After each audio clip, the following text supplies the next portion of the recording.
Yun, so good evening mga bossing. So wala naman tayong masyadong update ngayon kasi hindi ko pa naasikaso yung paglilipatan. Feeding muna tayo konti. Ayan. So ang pinapakain ko ngayon galing kay Yukiko Aquatics. Maganda to eh. Kaya lang may parating siyang bago ngayon. Hindi ko masabi yung pangalan eh. Isusunod na vlog na lang. Parating daw yun eh.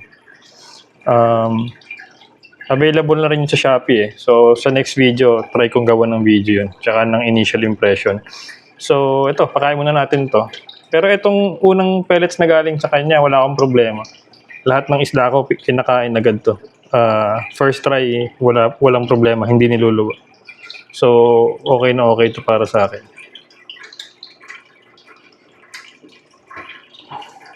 Medyo bulag lang tong orante na to eh. Hindi nakikita yung pagkain eh. Ayun. Isa naman.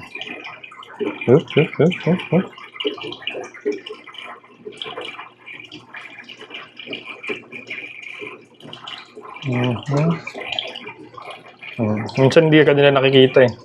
Sa sobrang excited nila tsaka sa taas lagi nakatingin. Ayun. Ito naman. Ito. Golden Sandpig.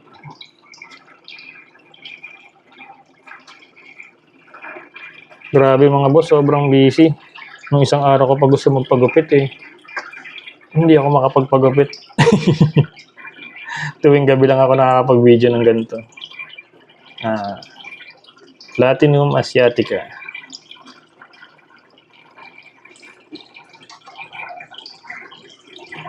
Di ba? Gustong gusto. Yung iba kasing katak na try ko, pag subo niluluwa. Siguro sobrang tigas, hindi ko lang sure. Pero dito wala akong naging problema sa mga to. Kahit sa maliliit, walang problema.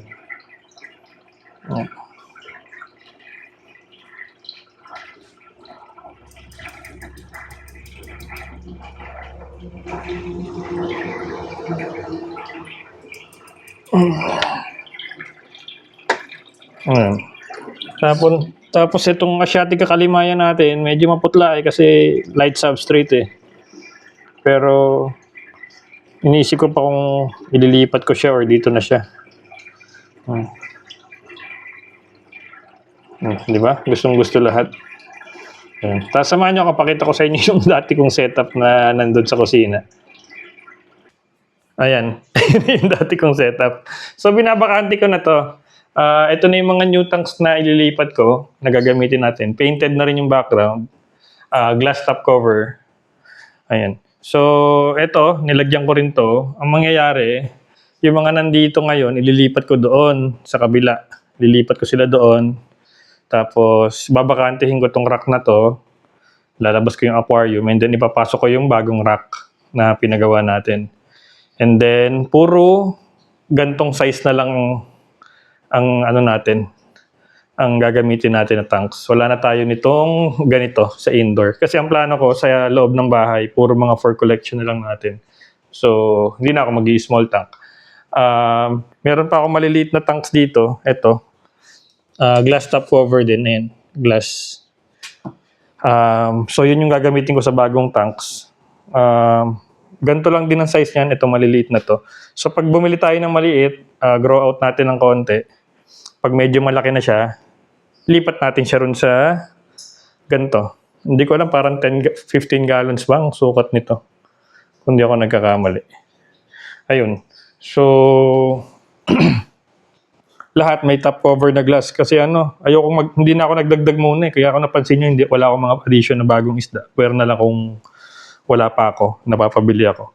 Pero kaya hindi ako nagdadagdag kasi nga di ba lagi ako natatalunan ng mga nakaraan. So, minsan nakakalimutan ko ibalik yung takip or hindi ko nalalagay yung pabigat dun sa takip at natutulak niya pag tumatalon. So hindi na ako nagdagdag muna ng isda kasi una, kawawa yung isda. Tapos minsan may mga nakatalon pa ng mga rare kaya nakakapanghinayang, medyo pricey pa naman. So ayun, sinecure ko muna yung setup natin and once secured na yung setup, tsaka tayo magdadagdag ng mga bagong alaga. Ulit. So, yun lang muna mga boss. Hopefully this week, matransfer ko na yung bagong rack dito. And then, sama-sama tayo, papakita ko sa inyo yung bagong setup natin. And then kung may mga tanong kayo dun sa bagong setup, leave lang kayo ng comment dun sa post. Yun lang muna mga bossing. Salamat!